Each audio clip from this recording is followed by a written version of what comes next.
Pochopiť svet, v ktorom sú farby a svetlo. Pre nevidiacich to nie je ľahké a v týchto dňoch sa to učia vo Veľkej Fatre. Zrakovo postihnutá mládež sa tam stretla v letnom tábore.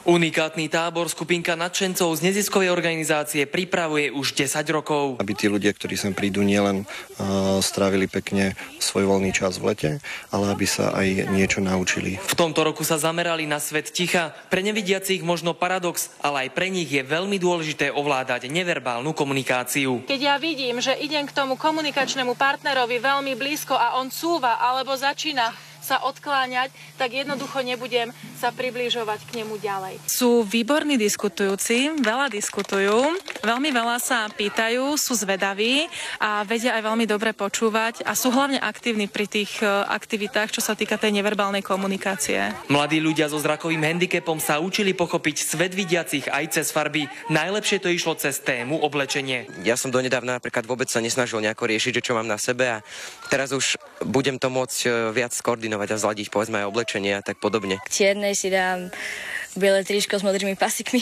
To, čo sa nevidiaci